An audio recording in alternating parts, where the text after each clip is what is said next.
আমাদের পীর ভাইরা বিনা গাজায় 5 ওয়াক্ত নামাজ পড়ে, অর্থাৎ নামাজের মধ্যে দরুদে ইব্রাহিম পড়ে। জোরে বলে তো সুবহানাল্লাহ বলবেন। আমরা পড়ি হাতখানি দরুদ। অনেকে বলে থাকে যে ভাই হাতখানি দরুদ কোথায় পেলেন, এটা কোরআনে আছে না হাদিসে আছে? অনেকেই বলে থাকে এটা পড়া শিরক, এটা পড়া বেদাত। আসলে শিরক কাকে বলে, বেদাত কাকে বলে তারা তো জানে না, না জানার কারণেই তারা বলে থাকে। আসলে বেদাত অনেক রকমের আছে।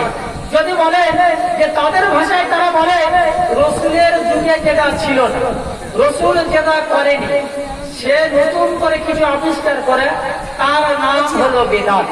এই কথাই তো। তখন তাহলে প্রায় যদি হয় ভাই আপনারা বলেন আপনি যে মসজিদে নামাজ পড়েন ওই মসজিদ কি রসুলের যুগে ছিল? ওই মসজিদে নামাজ পড়া বেদাত। আপনি যে মসজিদে নামাজ পড়ে মার্বেল টালি পাথর লাগিয়েছে, রসুলের যুগে কি ওই মসজিদে মার্বেল টালি পাথর লাগানো ছিল? ওটাও বেদাত। এখন আপনি যে মসজিদে নামাজ পড়ে ওই মসজিদে পাখা লাগানো আছে, এখন রসুলের যুগে দিয়ে মার্বেল টালি পাথর ছিল, ওটাও বেদাত। তবে একটা হলো বেদাতে হাসানা, উত্তম বেদাত, ভালো বেদাত, আর একটা হলো বেদাতে সাইয়া, খারাপ বেদাত। তবে শুনে নেন, ইবাদতের জন্য নতুন কিছু আবিষ্কার করা, তবে সেটা বেদাত, তবে সেটা হলো বেদাতে হাসানা, উত্তম বেদাত, ভালো বেদাত। এই বেদাতটা শরিয়াতে জায়েজ। জোরে বলে দাও সুবহানাল্লাহ। আর ইবাদতের মধ্যে মানে পৃথিবীর মধ্যে যত ইবাদত আছে সব থেকে বড় ইবাদতের নাম কি? নামাজ। এই নামাজের মধ্যে যদি আমরা নতুন করে কিছু আবিষ্কার করে ঢোকাতাম, অর্থাৎ দরুদ ইব্রাহিমের জায়গায় যদি হাতখানি দরুদ পড়তাম, সূরা ফাতিহার জায়গায় যদি সূরা ইখলাস পড়তাম, তাহলে অবশ্যই এটা বেদাত হতো। তবে সেটা বেদাতে হাসানা হতো, খারাপ বেদাত। এই বেদাতটা জায়েজ নয়। তবে আমরা নামাজের মধ্যে দরুদে ইব্রাহিম পড়ি, আর নামাজের বাইরে ইবাদতের বাইরে ওয়াজিফা পড়ি, সূরা ফাতিহা, সূরা ইখলাস, ফালাক, নাস, দরুদ শরীফ। এবং আমার কামেল মুর্শিদ বলেছে 300 দরুদের বেশি দরুদ আছে। 300 দরুদের সারমর্ম এই হাতখানি দরুদের মধ্যে আছে। বাবা তুমি যদি হাতখানি দরুদ পড়ো 300 দরুদের সারমর্ম ফজিলতের সওয়াব তুমি পেয়ে যাবে। জোরে বলুন। তাই আমরা এই হাতখানি দরুদ পড়ি। আর তুমি যদি হাতখানি দরুদ না জানো, যে দরুদ জানা আছে তুমি সে দরুদ পড়বে। জোরে বলুন। তাহলে আমরা ইবাদতের মধ্যে কোন দরুদ পড়ি? নামাজের মধ্যে কোন দরুদ পড়ি? দরুদে ইব্রাহিম। আর ইবাদতের বাইরে আমরা কোন দরুদ পড়ি? হাতখানি দরুদ বা অন্যান্য দরুদ। মানে বেদাত বলার কোন জায়গা নাই। যারা বলে ওরা হাতখানি দরুদ পড়ে না, তারা এরা মিথ্যা কথা বলে। আমাদের পীর ভাই পীর বোনেরা বিনা গাজায় 5 ওয়াক্ত নামাজ পড়ে, আর নামাজের মধ্যে হাতখানি দরুদ বাইরে, নামাজের বাইরে পড়ে, আর ইবাদতের মধ্যে নামাজের মধ্যে দরুদ ইব্রাহিম পড়ে। বলে বলে সুবহানাল্লাহ। কিছু বুঝে আসলে ভাই? তারপরে বলবেন দরুদ মানে দোয়া। দরুদ মানে কি ভাই? দরুদ মানে দোয়া। অনেকেই বলে থাকে এরা রসুলের জন্য দোয়া করে না, শুধু পীরের জন্য দোয়া করে। আরে আমরা যত বেশি বেশি রাসূলুল্লাহর জন্য দোয়া করি, এত বেশি অন্য কেউ করে কিনা আমাদের জানা নাই। কারণ আমাদের কামেল মুর্শিদ আমাদের হাতখানি দরুদ শিখেছে, সেই দরুদ আমরা একবার করতে পারি। আল্লাহুম্মা সাল্লি ওয়া সাল্লিম ওয়া বারিক আলা আবদিকা রাসূলিল কারীম রাহমাতুল লিল আলামিন শাফিউল মুযনিবিন সাইয়্যিদিনা মাওলানা নবিয়ানা মুহাম্মদ ওয়া আলা আলিহি ওয়া সাহবিহি ওয়া আলিহি ওয়া যুররিয়াতিহি ওয়া আজওয়াজিহি ওয়া সাহবিহি ওয়া উম্মতি আজমাইন কামা সাল্লাইতা ওয়া সাল্লামতা ওয়া বারাকতা আলা সাইয়্যিদিনা ইব্রাহিম ওয়া আলা আলি সাইয়্যিদিনা ইব্রাহিম ইন্নাকা হামিদুম মাজিদ। এই দরুদের মানেটা কি? আরবিতে বললাম তো দরুদটা, এটা মানে কি? আল্লাহুম্মা সাল্লি ওয়া সাল্লিম ওয়া বারিক আলা আবদিকা রাসূলিল কারীম। এর মানে হলো যে আল্লাহ তোমার রহমত, শান্তি, বরকত অবতীর্ণ করো তোমার মনোনীয় বান্দা ও দয়ালু রাসূল সাল্লাল্লাহু আলাইহি ওয়াসাল্লামের উপর। জোরে বলুন। আমরা নামাজের আগে, নামাজের পরে, চলতে ফিরতে হাতখানি দরুদ পড়ি, মানে অসংখ্য বার রাসূলুল্লাহর জন্য দোয়া করে থাকি। জোরে বলুন। অসংখ্য বার রাসূলুল্লাহর জন্য দোয়া করে থাকি। তারপর দরুদ মানে দোয়া। দরুদ শরীফ পড়া সম্পর্কে হযরত আনাস রাদিয়াল্লাহু তাআলা থেকে হাদিস বর্ণিত আছে। নবী করিম সাল্লাল্লাহু আলাইহি ওয়াসাল্লাম বলেন, যে ব্যক্তি একবার আমার প্রতি দরুদ শরীফ পড়বে, আল্লাহ তাআলা তার প্রতি 10টি রহমত অবতীর্ণ করবে। আল্লাহ তাআলা তার 10টি গুনাহ মাফ করবে। আল্লাহ তাআলা তার 10টি পদমর্যাদা বাড়িয়ে দেবে। বলবে তার দলিল সুনান নাসাঈ প্রথম খণ্ড 191 নম্বর পৃষ্ঠা, মুসলিম শরীফ প্রথম খণ্ড 175 নম্বর পৃষ্ঠার মধ্যে উল্লেখ করা হয়েছে। শেষে আমরা একটা মোনাজাত করি। কি মোনাজাত? ইলাহি রহমত জিয়াদা কর ইয়া মুত্তাক তামাম আলেম কর। এই মোনাজাতটা বলবেন কোথায় পেয়েছেন? হযরত ওমর রাদিয়াল্লাহু তাআলা থেকে হাদিস বর্ণিত। বিশ্ব নবী সাল্লাল্লাহু আলাইহি ওয়াসাল্লাম বলেন, কাল কিয়ামতের মহাময়দানে, কিয়ামতের হাসরের দিন আল্লাহ সুবহানাহু ওয়া তাআলা এক শ্রেণীর মানুষদেরকে যখন তুলবেন, তখন তাদের চেহারা থেকে আল্লাহর নূর চমকাবে। তাদের নূর চেহারা থেকে ঝলমল ঝলমল করতে থাকবে। অন্যান্য নবীরা সেখানে আফসোস করবার বলবে, আল্লাহ তাআলা এই মানুষগুলো কারা? আল্লাহ তাআলা বলবে, এই মানুষগুলো হলো আমার আখিরি জামানার এক শ্রেণীর উম্মত। জেনে বলি না সুবহানাল্লাহ। তারা বলবে, ইয়া আল্লাহ, এই নূরগুলো আমাদেরকে দেওয়া হোক।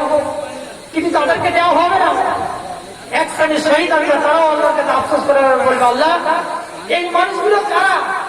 এই নূরগুলো আমাদেরকে দেওয়া হবে, কিন্তু তাদেরকেও দেওয়া হবে না। আল্লাহর কাছে তারা আরজি করে বলবো, আল্লাহ এই মানুষগুলো কারা? তারা এমন কি আমল করতো? বলে, এই মানুষগুলো হলো আমার আখিরি জামানার এক শ্রেণীর উম্মত। তারা দুনিয়াতে সালাত কায়েম করতো বিনা কাজায়, আর সালাতের শেষে তারা কোরআন ওয়াজিফা পড়তো, আর শেষে হাত তুলে একটা মোনাজাত করতো। শুধু তারা তাদের নিজের জন্য দোয়া চাইতো না, শুধু তারা তাদের বিবাদদের জন্য দোয়া চাইতো না, শুধু তারা তাদের পাড়া প্রতিবেশীর জন্য দোয়া চাইতো না, তারা হাত তুলে এইরকম দোয়া করবে, ইলাহি রহমত জিয়াদা কর ইয়া মুত্তাক তামাম আলেম পড়ে। জোরে বলুন সুবহানাল্লাহ। এই হাদিস দ্বারা স্পষ্ট প্রমাণিত হয়, জামানার পীর, জামানার মুর্শিদ শ্রী আযম নাসির রহমাতুল্লাহ আলাইহি 1876 সালে মওকুফ হাতখানে একজন প্রতিষ্ঠিত করে সর্বপ্রথম তিনি নিজের জন্য দোয়া চাইলেন না, নিজের বিবাদের জন্য দোয়া চাইলেন না, নিজের পাড়া প্রতিবেশীর জন্য দোয়া চাইলেন না, তিনি হাত তুলে দোয়া চাইলেন, ইলাহি রহমত জিয়াদা কর ইয়া মুত্তাক তামাম আলেম পড়ে। জোরে বলুন সুবহানাল্লাহ। এই যারা এই দোয়া করবে, কিয়ামতের ময়দানে, কিয়ামতের হাসরের দিনে যখন আল্লাহ সুবহানাহু ওয়া তাআলা তুলবে, তাদের চেহারা থেকে আল্লাহর নূর ঝলমল ঝলমল করতে থাকবে। জোরে বলুন। এটা আমরা বুঝি না। এবার আসি, আমার কামের মুর্শিদ করেছেন ওয়াজিবার হেডিং এ বিনা পয়সায় দিন ও দুনিয়া শান্তি ও মঙ্গল। এখন অনেক নতুন ভাই আছেন, ভাবতে পারেন যে বিনা পয়সা আজকাল কিছু হয়। সুফি আযম নাসির রহমাতুল্লাহ, তিনি ছিলেন একটা সুফি, তিনি ছিলেন একটা মুফতি, তিনি ছিলেন একজন দিগ্গজ আলেম। তিনি জানতেন যে বিনা পয়সা চাল ডাল আলু হবে না। তারপরে তিনি ওয়াজিবার হেডিং এ লিখলেন, বিনা পয়সায় দিন ও দুনিয়া শান্তি ও মঙ্গল রুহানি তরিকার উপরে। জোরে বলে না সুবহানাল্লাহ। বিনা পয়সা হয় কিনা দেখুন। আমরা কিন্তু কবর জিয়ারত করি বিনা পয়সা, টাকা নেই না। আমরা কিন্তু মাজার জিয়ারত করি বিনা পয়সা, টাকা নেই না। আমরা কোরআন তেলাওয়াত করি বিনা পয়সা, টাকা নেই না। আমরা জিকিরের মজলিস করি, দোয়ার মজলিস করি, উরসে করি, মজলিস করি, বিনা পয়সা, টাকা নেই না। আচ্ছা আপনারা বলেন, আমি 24 পরগনা হোমরা গ্রাম থেকে এসেছি, আমরা দুই ভাই। আপনাদের কাছে কোনো চুক্তি কন্ট্যাক্ট করে এসেছি? আচ্ছা, চুক্তি কন্ট্যাক্ট করা শরিয়াতে যদি জায়েজ থাকতো, তাহলে আমরা লস কেন করছি? কথা কিছু বুঝে আসছে? কেন করি না? তার দলিল চান?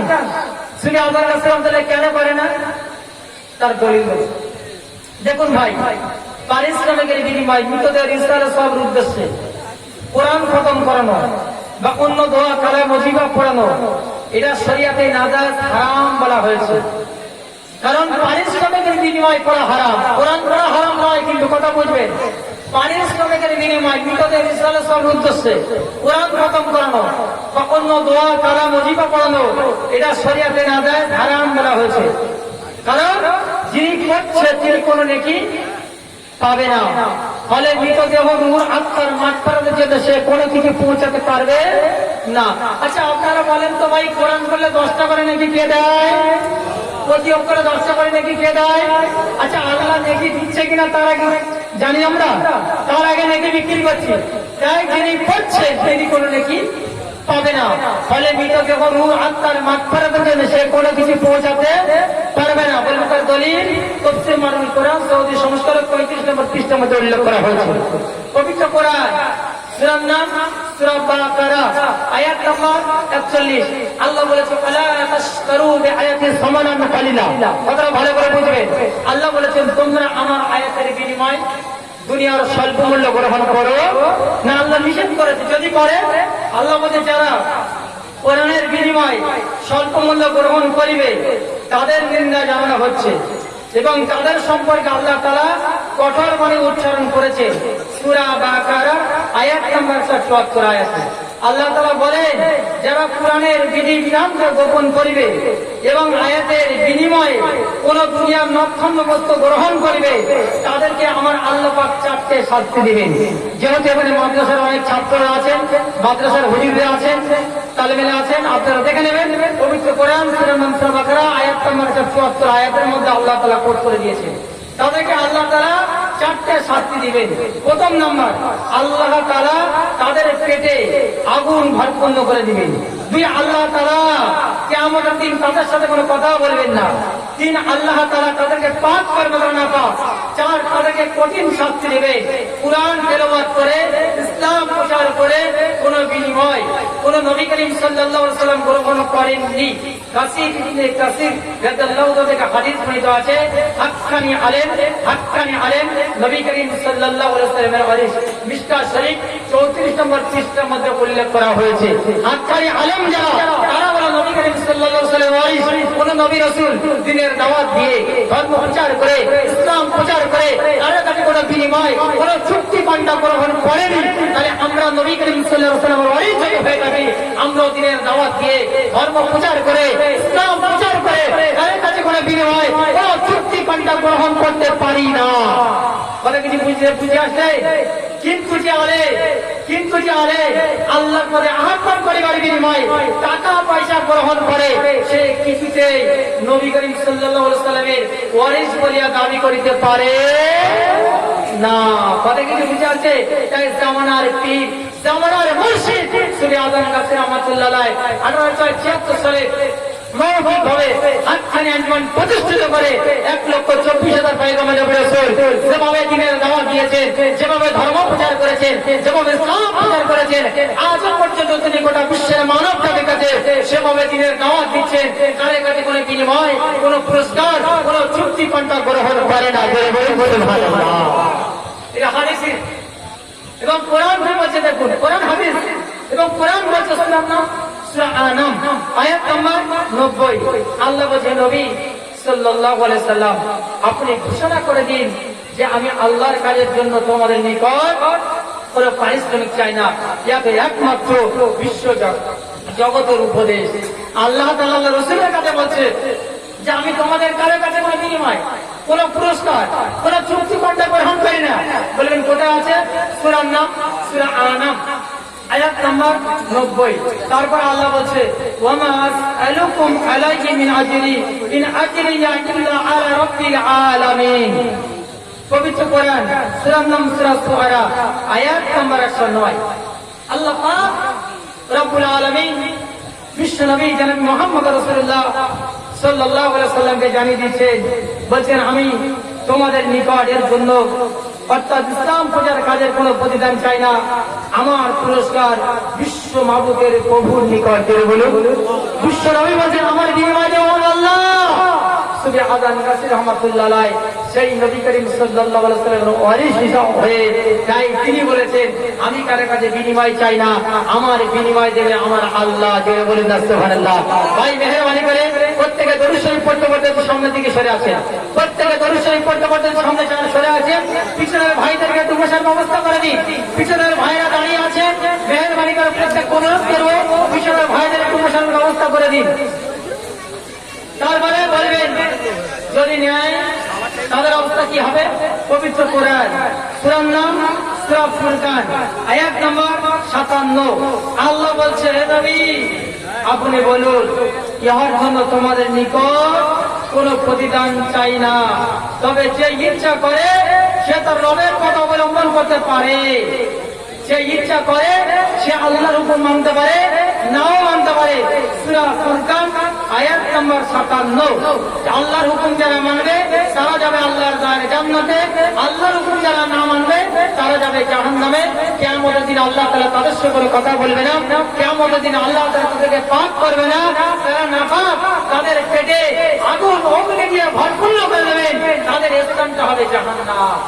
এখন বললেন ভাই তাহলে কাদের কাছে যাবো, কাদের তোয়া করবো?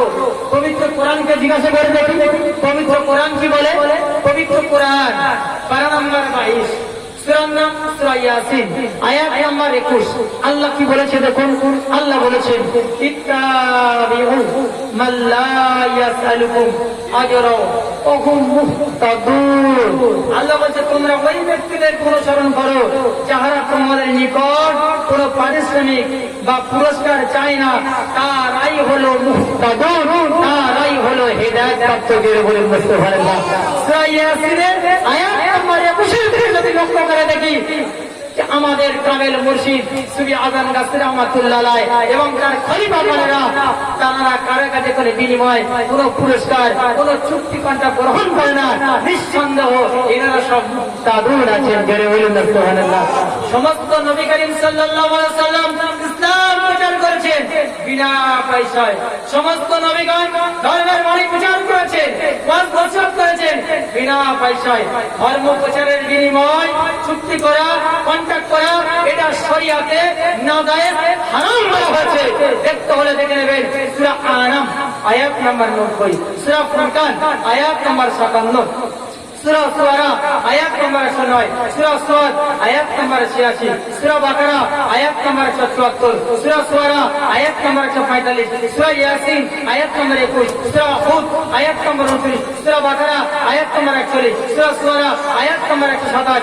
এতগুলো আয়াতে কারিমের মধ্যে আল্লাহ সুবহানাহু ওয়া তাআলা বিনা পয়সায় ইসলাম ধর্ম প্রচারের কথা বলেছে। তাই হজ্জানি আঞ্জুমান থেকে বিনা পয়সায় ইসলাম ধর্ম প্রচার করা হয়। কারের কাছে করে বিনিময়, করে পুরস্কার, করে চুক্তি কন্ট্রাক্ট গ্রহণ করা হয় না। এখন অনেকে বলবেন ভাই মাদ্রাসায় পড়াশোনা করেছি, যদি চুক্তি কন্ট্রাক্ট না করি খাবো কি, চলবে কি করে? আচ্ছা ভাই আপনারা বলুন, পিছনের ভাই আপনারা বলুন, চোর তো চুরি করে, চুরি করে হারাম না হালাল? কথা বলেন, চুরি করে হারাম না হালাল? এখন চোর চুরি করতে ধরা পড়ল, তাকে বলা হলো চুরি কেন করো? বলে চুরি না করলে খাবো কি, চলবে কি করে? তার মার বাইরে পড়বে না পিঠে পড়বে? কথা বলুন, পিঠে পড়বে না বাইরে পড়বে? জোরে বলো। এখন আমাদের মতো সমাজের যারা চাহিদা হলে, যারা বলে ওয়াজ নসিহত করে চুক্তি কন্ট্রাক্ট যদি না করি খাবো কি, চলবে কি করে? কোরআন এবং হাদিস থেকে আপনারা শুনলেন জায়েজ না নাজায়েজ, হারাম না হালাল? আল্লাহ ফেরেশতা দিয়ে ডান্ডা দিয়ে ঠান্ডা করবে না করবে না? তাহলে আমরা ডান্ডার হাত থেকে বাঁচবো না চুক্তি কন্ট্রাক্ট করবো? কোনটা? হাদিস যারা মাদ্রাসার কথা বলে, হযরত আবু হুরায়রা রাদিয়াল্লাহু তাআলা থেকে হাদিস বর্ণিত আছে, যারা দুনিয়ার সম্পদ হাসিল করিবার জন্য ইলম শিক্ষা করবে তারা বেহেশতের জ্ঞান পাবে না। বলবেন তার দলিল মিশকাত শরীফ 34 নম্বর পৃষ্ঠার মধ্যে উল্লেখ করা হয়েছে। মহানবী সাল্লাল্লাহু আলাইহি ওয়াসাল্লাম ইরশাদ করেন, তোমরা কোরআন শরীফ তেলাওয়াত করো কিন্তু পারিশ্রমিক গ্রহণ করিও না। উবাই ইবনে কাব নবী করিম সাল্লাল্লাহু আলাইহি ওয়াসাল্লাম যে বিষয়ে জিজ্ঞাসা করলেন, নবী করিম সাল্লাল্লাহু আলাইহি ওয়াসাল্লাম একজন সাহাবী দিনের দাওয়াত দিয়ে ধর্ম প্রচার করে, ইসলাম প্রচার করে কিছু উপঢৌকন গ্রহণ করেছিলেন। রাসূল পাক সাল্লাল্লাহু আলাইহি ওয়াসাল্লামকে জানতে চাইলেন, ইয়া রাসূলুল্লাহ, ইয়া হাবিবাল্লাহ, এটা কি নেওয়া জায়েজ? রাসূল পাক সাল্লাল্লাহু আলাইহি ওয়াসাল্লাম বললেন, ও আনাস, ও আনাস, তুমি কি পছন্দ করো যে আল্লাহ তাআলা তোমার উপরে জাহান্নামে একটু ধরক নিক্ষেপ করুক? রাদিয়াল্লাহু তাআলা বললেন না। নবী করিম সাল্লাল্লাহু আলাইহি ওয়াসাল্লাম বললেন এটা তাহলে ফিরত দাও। তাহলে কোরআন এবং হাদিস দ্বারা স্পষ্ট প্রমাণিত হয় কোরআন তেলাওয়াত মোনাজাত করে ইসলাম প্রচার করে দিনের দাওয়াত দিয়ে চুক্তি করা কন্ট্যাক্ট করা এটা শরিয়াতে নাজায়েজ হারাম করা হয়েছে। দেখতে হলে দেখে নেবেন ইফাউতুল মুফতির ৪র্থ খণ্ড ১২২ নম্বর পৃষ্ঠা, খোলাসাতুল ফতোয়ার কিতাবের ৩য় খণ্ড ১১৫ নম্বর পৃষ্ঠা, ফতোয়ায়ে বাজ্জাজের ৫ম খণ্ড ৫১৪ নম্বর পৃষ্ঠায়, ফতোয়ায়ে এবং ফতোয়ায়ে বাজ্জাজের ৫ম খণ্ড ৩৯ নম্বর পৃষ্ঠা, আহসানুল ফতোয়ার কিতাবের ৩য় খণ্ড ৫১৪ নম্বর পৃষ্ঠায় স্পষ্টভাবে উল্লেখ করা হয়েছে। তাই জামানার পীর, জামানার মুর্শিদ সুফি আযম গাছী রাহমাতুল্লাহ আলাইহি দিনের দাওয়াত দিয়ে ধর্ম প্রচার করে ইসলাম প্রচার করে তাদের কাছে কোনো বিনিময়, কোনো পুরস্কার, কোনো চুক্তি কন্ট্রাক্ট গ্রহণ করেন না। জোরে বলে সুবহানাল্লাহ। তাহলে কিছু বুঝে আসছো ভাই? এবার বলবেন যে ওলি আল্লাহর পদে এত গুরুত্ব দিচ্ছে, ওলি আল্লাহর সম্মান কি আছে? ওলি আল্লাহকে কেন মানবো? ওলি আল্লাহর দরবারে কেন যাব? কথাটা তো এটাই। ওলি আউলিয়ারা যে কথাটা বলেছেন সে কথাটা মানবো কেন? আচ্ছা, আমি বলেছিলাম প্রথমে কোরআন যদি মানার কথা বলে মানবো তো? কথা বলেন মানবো তো? পবিত্র কোরআন, সূরার নাম সূরা নিসা, আয়াত নাম্বার ৫৯।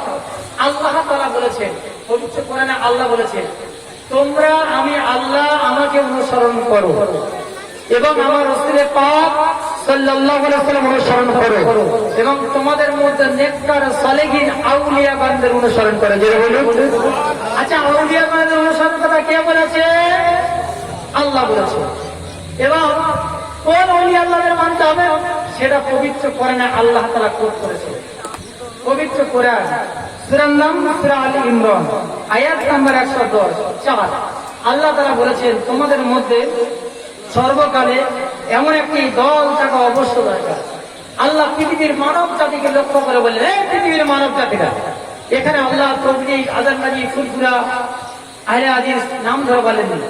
আল্লাহ বললেন, হে পৃথিবীর মানুষ, তোমাদের মধ্যে সর্বকালে এমন একটি দল থাকা অবশ্য দরকার যে দল মানুষের সৎ কর্মের আদেশ দিবে এবং অসৎ কর্মের নিষেধ করবে। এমন একটা দল, এমন একটা সংগঠন তোমাদের মধ্যে থাকবে। বলবেন তার দলিল পবিত্র কোরআন সূরার নাম সূরা ইমরান, আয়াত নাম্বার ১০৪। এরকম একটা সংগঠন যদি কোনো জায়গায় থাকে, সেই সংগঠনের সহমতে এবং সেই সংগঠনের হুকুম মতো চলা শরিয়াতে জায়েজ। জোরে বলে সুবহানাল্লাহ। কোথায় আছে আপনারা দেখে নিন। কোরআন বলছে যদি এই সংগঠনের কোরআনের সংগঠনের সঙ্গে যদি মিলাতে হয়, শুধু আযম গাছী রাহমাতুল্লাহ সংগঠনকে মিলিয়ে নাও। যে দরবারে গেলে, যে সংগঠনের সভাপতি বসলে তিনি সর্বপ্রথম বলে, বাবা তুমি কি করো? তুমি ব্যবসা করো, চাকরি করো, ডাক্তার, মাস্টার, তোমার কর্মের মধ্যে কি হালাল আছে? সৎ কাজের আদেশ এবং অসৎ কাজের নিষেধ। কেউ যদি সৎ কর্মের আদেশ করলো কিন্তু অসৎ কর্ম নিষেধ করে না, সেই দল কিন্তু সর্বশ্রেষ্ঠ নয়, সেই তরিকাও সর্বশ্রেষ্ঠ নয়। আল্লাহ বলেছে তোমরা ওই দলের সভাপতি থাকো, ওই রকম একটা সংগঠন থাকা অবশ্য দরকার, যে সংগঠন গোটা বিশ্বের মানব জাতির কাছে, গোটা বিশ্ব